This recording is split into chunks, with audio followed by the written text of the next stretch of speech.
नमस्कार मित्रांनो. तर आपण आज पाहिलं अकाउंट आणि इको. अकाउंटमध्ये आपण ते पाहिलं होतं तेच पाहिलं, trading, profit, P and L account. ठीक आहे. आपण म्हणजे आज अकाउंटमध्ये खास असं काही पाहिलं नाही. आज पाहिलं आपण इको. जास्त इकोमध्ये चॅप्टर दुसरा पाहिला,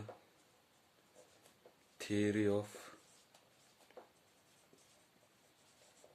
डिमांड अँड सप्लाय. ठीक आहे. चॅप्टर 2. आता याच्यामध्ये 2-3 युनिट आहेत. मग सप्लाय एक युनिट आहे, परत बिहेवियर ऑफ कंझ्युमर, म्हणजे आपण ग्राहक असतो ते कसं, त्याची वागणूक काय आहे, लॉ ऑफ डिमांड काय आहे, असे 2-3 युनिट. ठीक आहे. आता म्हणजे याच्यात महत्वाचं म्हणजे लॉ ऑफ डिमांड मध्ये काय येतं, थोडक्यात पहिल्या युनिटमध्ये म्हणजे असं पॉईंट आहे की बायर हा मार्केटचा डिमांड असतो, डिमांड, आणि सेलर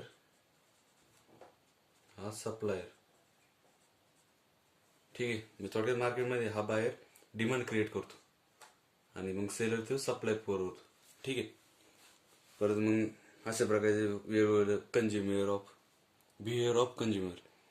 आता मग त्यामध्ये आपण ग्राहक आहे, आपण एका दुकानात गेलो किंवा इतर काही खरेदी करण्यासाठी गेलो, मग आपली चॉईस वेगवेगळी असते. आपल्याला एखाद्या गोष्टीमध्ये जर आपण एखादी कार खरेदी करायला गेलो, ठीक आहे, त्यामध्ये आपण आपल्या वेगवेगळे त्याचे काय काय फीचर आहे वेगवेगळ्या प्रकारचे, एखाद फीचर परत 2 असे वेगवेगळ्या प्रकारचे फीचर पाहतो.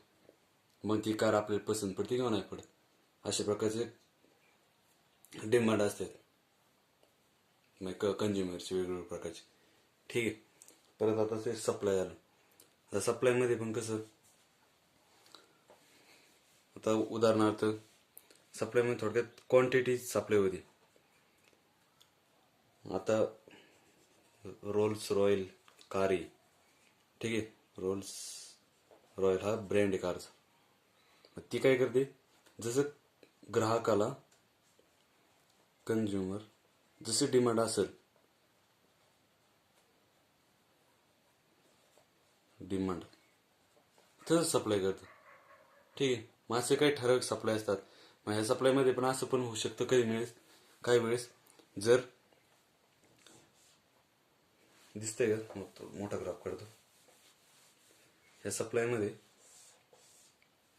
इथं क्वांटिटी आणि प्राइस. ठीक आहे. काही वेळेस असं होतं, ही एक प्राइस आहे आणि ही एक क्वांटिटी. आता काही वेळेस प्राइस सेम राहते पण क्वांटिटी वाढते. ठीक आहे. असं पण होऊ शकतं. म्हणजे ही चेंज झाली, इथून ही चेंज झाली, क्वांटिटी चेंज झाली पण प्राइस तर तीच आहे. काही वेळेस असं पण होऊ शकतं, ही क्वांटिटी, ही प्राइस, काही वेळेस प्राइस वाढते पण क्वांटिटी तीच राहते. ठीक आहे. क्वांटिटी हीच आहे, प्राइस. अशा प्रकारे भरपूर आहेत. तर आता आपल्याला परत हे झालं आजचा विषय. उद्या पाहिजे आपल्याला लॉ आणि मॅथ. ठीक आहे. मॅथमध्ये आपण ते मागच्या जे सांगितलं की आपल्याला ते मॅथमॅटिक्स ऑफ फायनान्स ते चॅप्टर राहिलं, ते करायचं ऑफ फायनान्स. ठीक आहे. आणि लॉमध्ये आपण कंपनीज ऍक्ट पाहणार आहोत. कंपनीज ऍक्ट याच्यामध्ये जे केस स्टडीज क्वेश्चन ते पाहणार आहेत काही. ठीक आहे. तर पाहू आता याच्यातले किती क्वेश्चन पाहून होतात आणि याच्यातले किती फॉर्म्युले कम्प्लीट होतात.